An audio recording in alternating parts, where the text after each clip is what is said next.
Coming up on the LCS Preview Show, we've got playoff breakdowns, world championship reveals, and a brand new song from Instalock. Keep your hands and arms inside the vehicle at all times. The LCS Preview Show starts right now.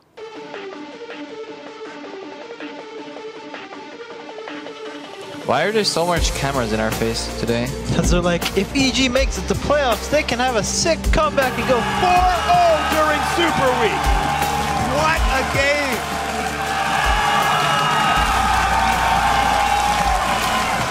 Got him. GG. Playoffs, baby, we did it. Curse, with this win, will clinch a playoff spot. Vasily goes for another jump. Vasily gets a pentakill! The damage comes through, 3 kills for Cloud9. They are going to be your #1 team heading into the playoffs of the North American LCS. What's up, everyone? Welcome to the LCS Preview Show. I'm Rivington Bisman III here with Joshua Jat Leesman, and we're ready to plunge into the Whitewater Rapids of the North American LCS Summer Playoffs. And Riv, it's been so long since you've actually seen these North American teams play. I really cannot wait to just get into the playoffs and see what everyone's been doing during their time off. That makes 2 of us and a whole crowd of people. But now, before we can dive into the North American playoffs, we need to take a look back at the European LCS, who crowned their Summer Split champions just last week at Gamescom. Yeah, in the final series, Alliance became the first team not named Fnatic to win a European Split championship. Alliance came out of the gate swinging and grabbed the first 2 games before Fnatic managed to find their footing and win a game to avoid the sweep. That's right, but Alliance came back in Game 4 and took it all, which means they will be heading to the 2014 World Championship as European LCS's #1 seed. And even though they didn't win their 4th straight LCS title, Fnatic will be returning to Worlds once again, with the team SK Gaming taking Europe's 3rd seed at Worlds. That's right, and now we'd like to give a quick shout out to the 13 of you who correctly predicted the 3 teams that would represent at Worlds for Europe. All of you showed admirable foresight, excellent command of your tweeting skills, and perfect hashtag control. Very nice work. And besides the crowning of a champ and making 13 tweeters very happy, last week the European LCS also handed out some hardware, including the Summer Split MVP award.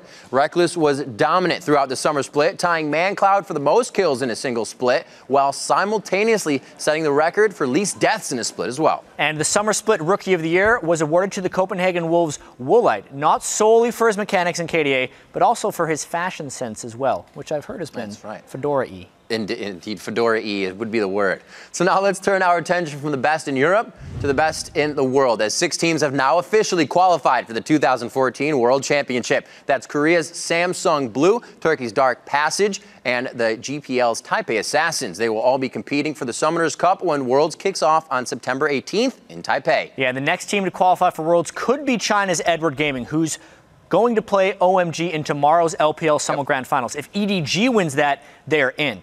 We will also know the second team from the GPL in less than 24 hours from this moment, as AHQ takes on the Saigon Fantastic 5 for their region's final spot. And then on August 27th, it's the Korean Regionals. That starts with an epic battle between Faker's SKTK and Samsung Galaxy White for the region's 2nd seed.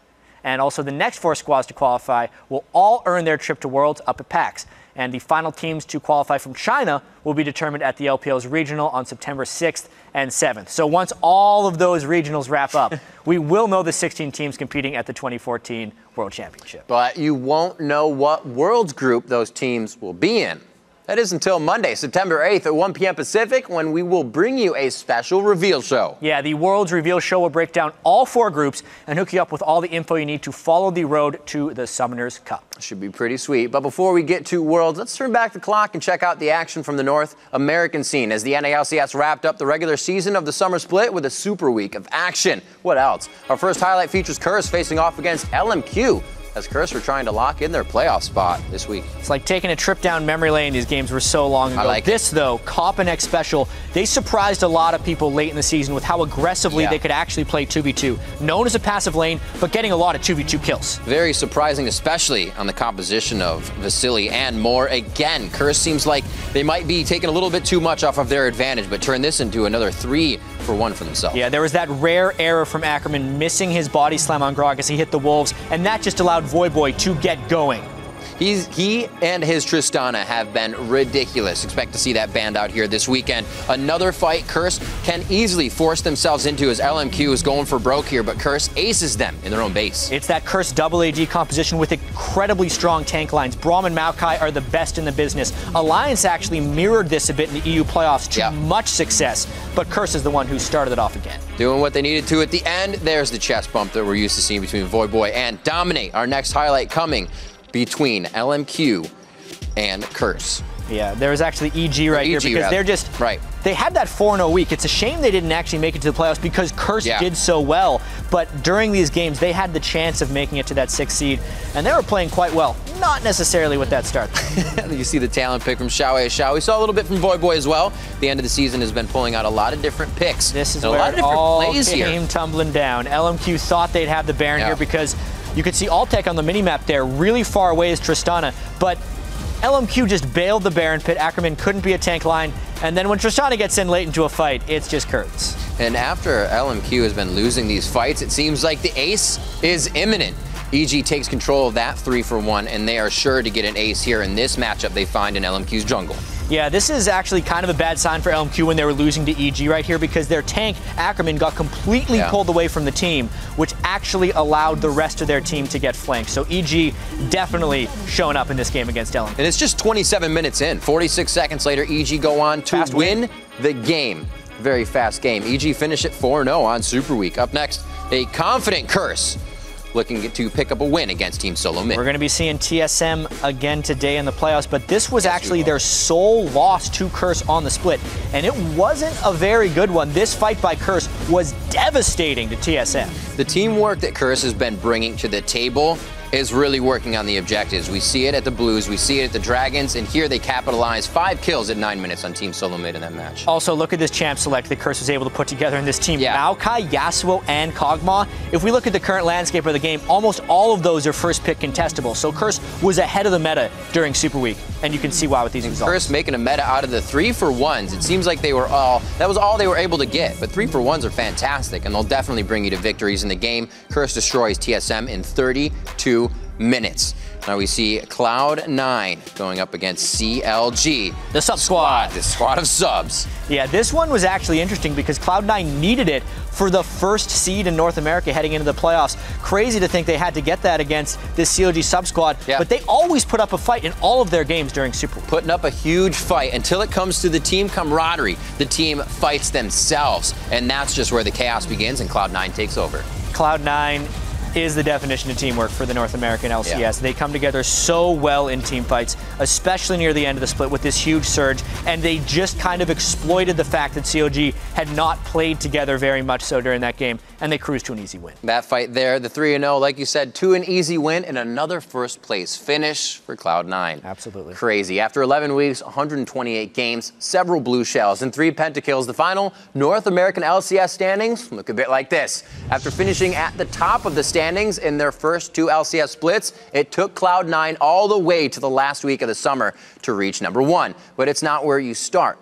It's how you finish that counts. That's true. The other team to earn a bye into the semifinals of the summer playoffs was LMQ. They were actually in sole control or tied for first for 9 of the 11 weeks this summer. But like Riv said, it's where you finish, and they finished second, which is still better than most experts had them pegged heading into the summer split. People thought 3rd or 4th, and they overexceeded. They did.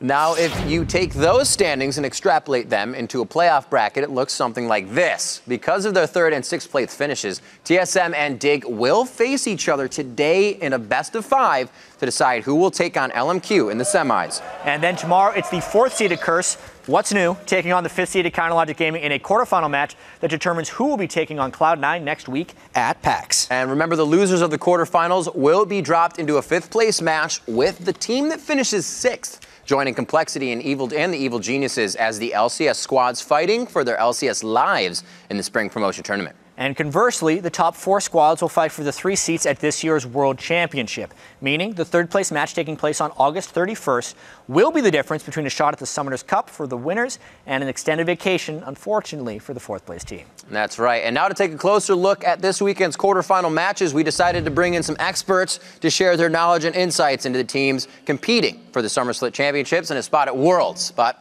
they weren't available. So instead, we got the Prince of Puns, David Freak Turley, and Professor Kobe Sam Hartman Kensler. What's up, guys? How's it going, boys?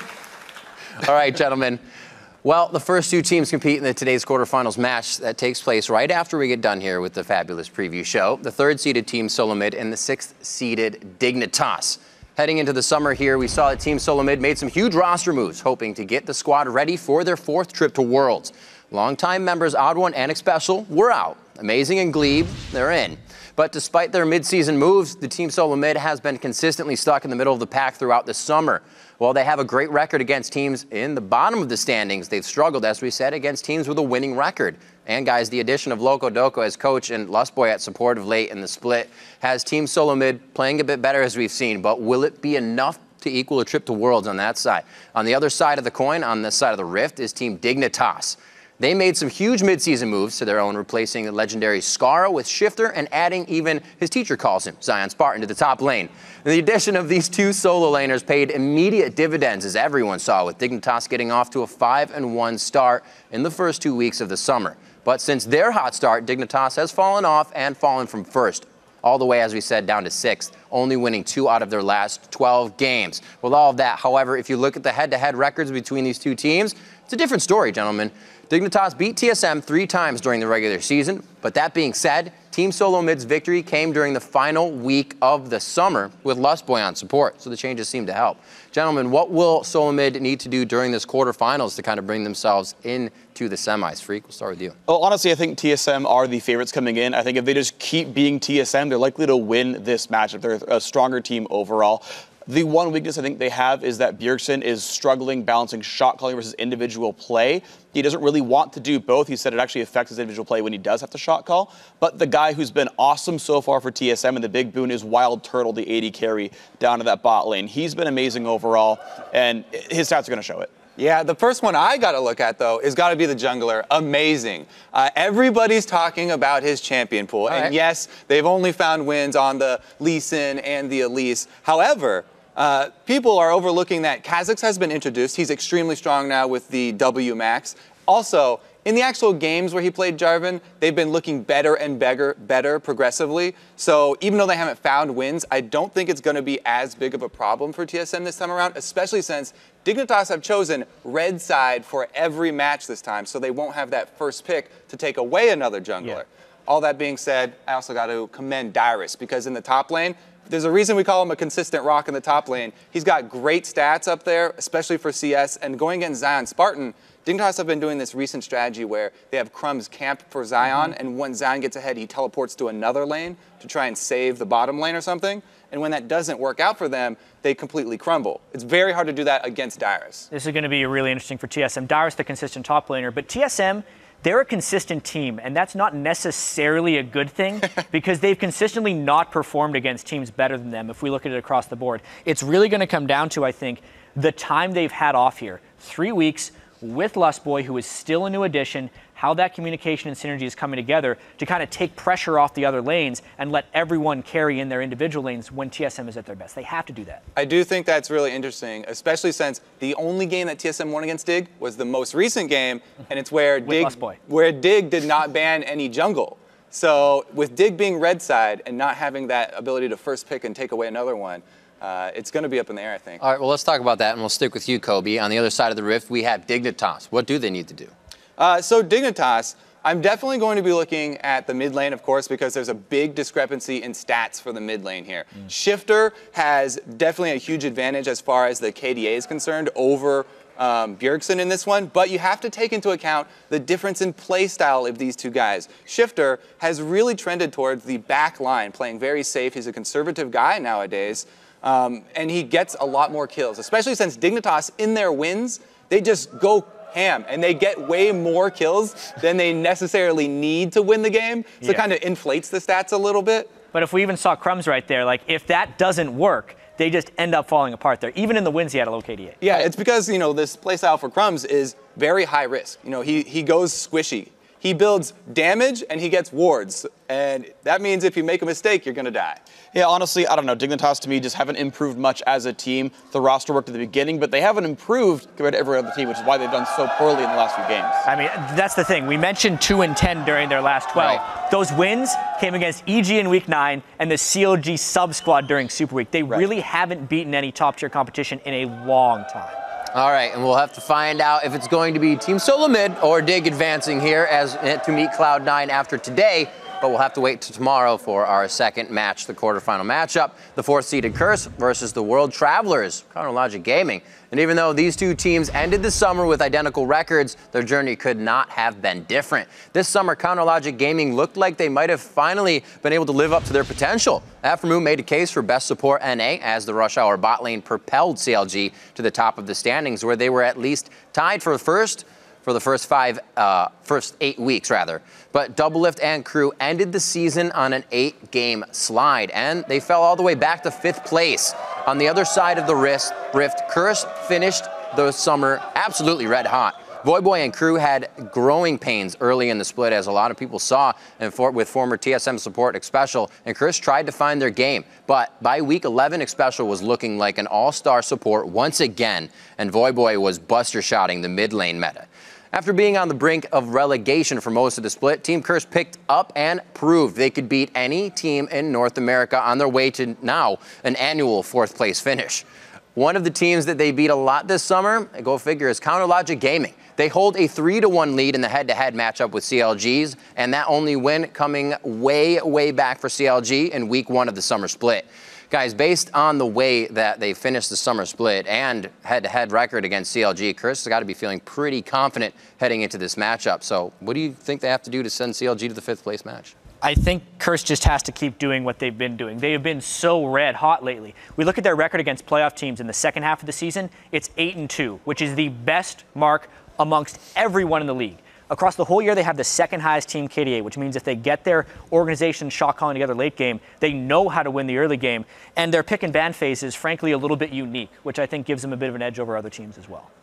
Yeah, I mean, we have to bring up Voyboy if you're bringing up picks and bans because, you know, as we've said, 53% of bans against Team Curse, the most in the league, have been spent against Voyboy. Right. And this is due to a couple reasons. First of all, in the mid lane, of course, everyone bans Kassadin, so that's kind of a giveaway ban that goes through the mid lane. But also, because of the way that Curse form their strategies, it's always based on Voyboy's champion. First, it was Yasuo. He was one of the earliest dangerous Yasuos that we had in North America. Then it was Tristana. And then it was Talon even. It's always about the unique picks and these sort of weird champions that people talk about with Voyboy that are, you know, the core of the Curse strategies. And so that's why everybody's targeting him. Because if you think about the other options with your bans, you're like, Cop can pretty much perform on anything. Same thing with Quas. He's got very big champion pools, and it's not worth targeting him. Yeah, but to me, the biggest player on Curse is actually I Will Dominate. Their early games are so darn good. I think they have 23 first bloods in 28 games.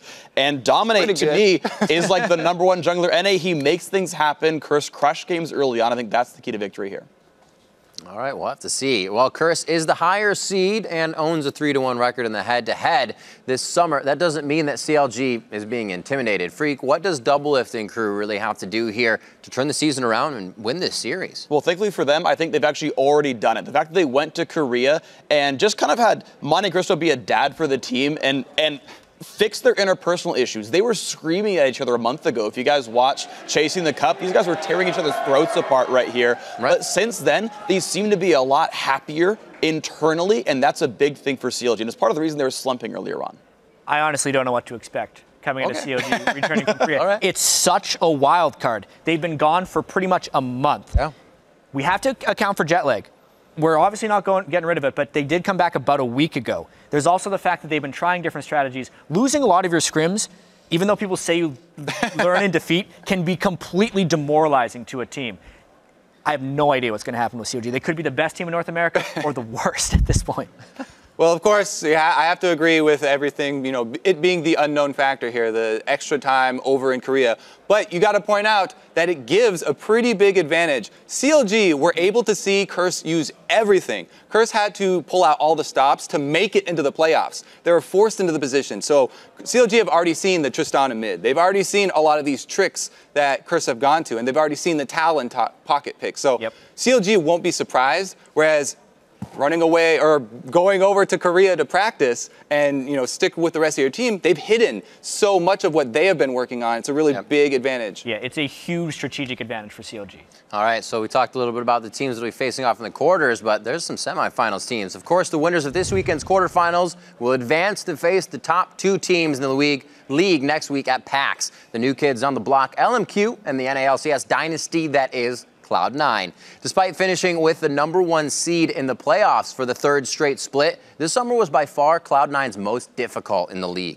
Coming into this summer, Cloud9 had only lost 7 games total in the NALCS. Wrap that right around your head. This split, they had 7 losses by 7 weeks. But Cloud9 bounced back and overtook the LCS rookie phenoms LMQ to finish first, as always. And I think the first thing we have to point out as we look towards the playoffs for Cloud9 is they've never lost in the playoffs. They're completely undefeated. And then even this year when they've been struggling, during their biggest struggles, every team still respected them like a top-tier team. And that's a fantastic graphic. They have playoff gods.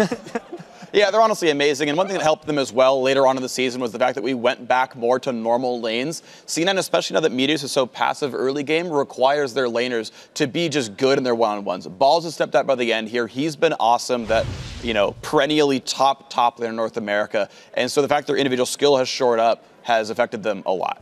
Yeah, I also want to mention, you know, everyone talks about Balls being this great 1v1. Sneaky and Lemon Nation, they're definitely in the conversation for best duo of North America. Ever since Sneaky went up to the top of the ladder, he hit that #1 mark, his confidence just exploded, and he's been the most consistent, along with Lemon Nation, on Cloud9. So that's a really big boon for them as well.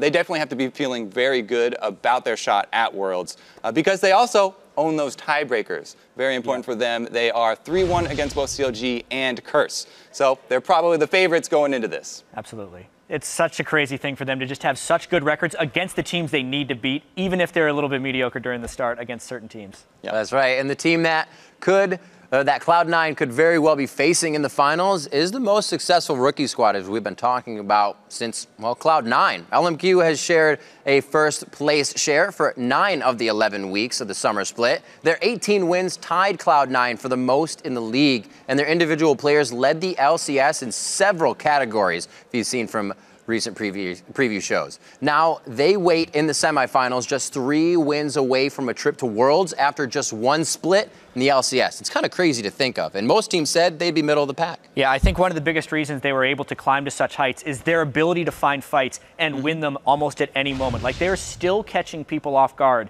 when and where they can initiate, and their ability to kind of navigate fights when they're really close and low on health. They have riskier decision making than anyone else, but it comes out on top most of the time. Yeah, and they make the right choice about 80% of the time. So they're typically going to win games by catching off guard and picking good fights. I think they're the 2nd best team fighting team in North America behind Cloud9, and that spells a top 2 team. Team fights are kind of important. Yeah, right. But I think it's still a top 2 team right behind Cloud9. Yeah, I think that shift in the meta also was very easy for LMQ to slip into, especially since Tristana was one of the big champions that kind of came to power and people had to readapt to playing her. But Vasily, it was already his favorite champion. Right. So it worked really well for LMQ in that aspect. And especially Vasily, we always cautioned against his crazy aggressive style where he's going to jump in or get caught out of position. But he really hasn't. It hasn't happened that often so far, and LMQ have benefited. Did a good job of keeping him on the leash. All right, now that we've taken a look at all 6 playoff teams, I'm going to ask everyone to put on their Cerebro helmets and look beyond the North American playoffs and tell us their 3 favorites to make it to Worlds. Chat, I'll start with you, sir. These playoffs are fascinating, but it's really hard to say that Cloud9 or LMQ aren't favorites because they have the bye. They'd have to lose 2 best-of-5s. And then I'd say, it's tough to say. I'd say CLG is probably statistically, even though I have no idea what's going to happen, I'm tinging on the side of them making it. But just because of the way the brackets fall, TSM has a chance of actually winning all of North America, but I still wouldn't put them in my top 4. Top 3. All right. Freak, we're going to move on to you. I think definitely Cloud9 and LMQ. My third place it's like a tie between Curse and Counter Logic Gaming. It's one of the two there, and it depends on which CLG shows up. But that quarterfinal is the third team at Worlds. Yeah, so you guys are both saying CLG here for the third one, but there are a lot of points to be made for Curse. And since there's this unknown for CLG, I got to go with the data that I have. Curse have not lost to CLG since you said week 1. It's been so long. They have a good recent record against all the playoff teams. Also, one of the most important things, they showed that they can perform under pressure during playoffs. They put themselves into the position, but yes, they beat top 3 teams when they had to make it into playoffs. And that's one of the biggest things for me is performance under pressure. You always want someone in the fourth quarter who wants the ball to take the shot than someone who's scared to miss. Kobe. That's the big yes. thing. Honestly, though, these are favorites, not necessarily predictions from us, because it's going to be a crazy NA playoffs. Yeah. All right, so guys, you've heard what we have to say, and though it pains me to say it, there comes a time in every relationship when you must say goodbye. So thank you, Kobe and Freak, for joining us here at the desk. I'm sure our paths will cross again at some point. Probably pretty soon. Later, gentlemen. We'll probably see you pretty soon here. We'll be on later in the show. So throughout the season, we've been bringing you the sounds from the pros on stage, and there is no reason to stop now. That's right, turn up your speakers and headphones to hear it right out of the players' mouths themselves. It's time for All Chat. This is 1 minute for the rest of our lives. We're gonna go out there, go play some League of Legends. Okay. Wait, for 1 minute? Party rockers in the house tonight. Shut up. And we gonna make you lose your mind. And don't sing. They'll put it on fucking All Chat. Don't even hum. Don't even fucking hum. Don't even fucking hum. Why are there so much cameras in our face today? Because they're like, if EG makes it to playoffs, they can have a sick comeback and go 4-0. The recovery super weekend. Yeah, but they won't. Do you think we should force an engage? After Blackstone's over, you do that in fight and you call it and we win. Poke him, poke him, poke him. Yeah, okay, no Black Shield. No Black Shield. Cog. Cog was dead. Window. One's coming in. Eve. 1 second stand. Okay, resets. I'm throwing a sapling. I got key flash. Nice. Okay, go. We can end? I can't even form coherent thoughts anymore. The only thing on my mind now is winning. I need help warding mid. Holy shit.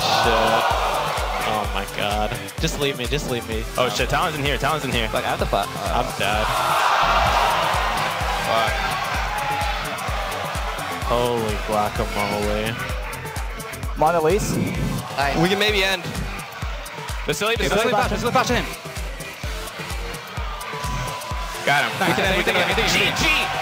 Playoffs, baby, we did it. Good job. Just end the game. End the game. We'll celebrate after.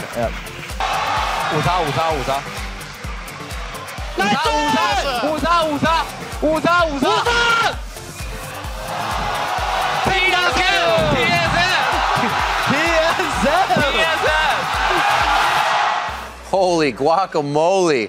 So now let's unleash the 2014 North American Summer Split All-Pro team.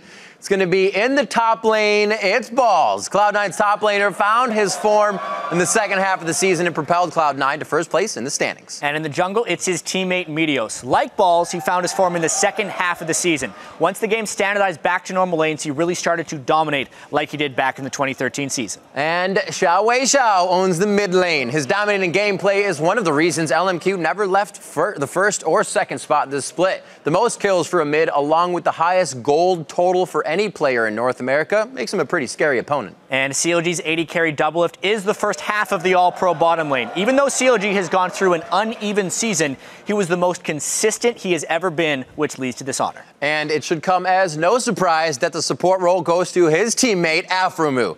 He was a big reason that doublelift had his most consistent split ever. Yeah, and that just does it. There's your 2014 North American Summer Split All-Pro team. That's right. And now, over the last 11 weeks, there have been tons of hashtag LCS big plays in the NALCS. We've cut them down to the top 5, or as Shifter, Vasily, and Altec earned the right to call them this summer the Penta. Kicking things off at number 5 was Dexter's Lee Sin play. They don't chase down. He does go in. Big damage. Picks him back in the shutdown. He lands the Q, so Dexter's like, oh my god, I landed the Q. He needs to go over, safeguard to the ward, then just in time to take his second activation. What a ridiculous play from Dexter there. And at number 4, High picks up 3 after Lemon Nation lands a bubble on 2. They are now following C9 from the backside. They were just on the front side. What is happening in this fight? High turns it around. Again. He's going to go for the triple. Woo! Triple kill for High. So Lemon thankfully kills Vasily, and that lets me kill everyone else. If Vasily didn't die there, we probably would have lost that fight. Thank God for Lemon. At number 3, Ackerman shuts down Doublelift's excitement as Doublelift picks up a quadra kill. Wow, whoa! Vasily, he needs to use the fast fingers. Both summoners to get out of that one alive. Oh! The Great sniper! Doublelift hits it! Can he get excited enough? The rest of the team is hit. Doublelift has put himself now in a 2v1 situation. Another hit! Triple kill for Doublelift. The quadra kill is right in his eyes. The zap hits the backside of Ackerman. He is going to be going down. Tries to hit out Doublelift. And he completely zeroes him out for the quadra kill retribution takedown. I cannot believe Ackerman killed Doublelift right there. Coming in at number 2, it was Afromu and Link with the ball delivery cow. Initiation burst onto Afro. The one that heals. Not going to be that effective. Yeah. Oh! There it is! The ball delivery system. There it is. They get it there by 10 a.m. guaranteed. Everybody knew what was coming. Everybody saw the flip flash play. And the number 1 play in our Penta was Altek's Penta. And they're going to be cleaning this one up. Altek with a few more kills. A triple kill to end out the game at 7-0-4 on his first Jinx play in the North American LCS. The last shot, going for the Penta. He gets a Penta kill! First play on Jinx in the LCS. EG wipes out Curse. Hopefully we get some awesome pentas here coming into the playoffs. But all right, for now, that is the portion of the show we normally remind you to hit up lolesports.com for past episodes of the preview show. But this time, we've got an added reminder. Yes, on Monday, September 8th at 1 p.m. Pacific or 10 p.m. Central European Summer Time, we will be revealing which teams will be facing off in the 2014 World Championship group stage during the appropriately named World's Preview Show. I like it. The World's Reveal Show. Preview show? Of the preview show. It'll work. It's going to be awesome either way. And speaking of awesome, today we have the world premiere of the newest Instalock video. So sit back and get hyped for the NALCS playoffs with our last hit.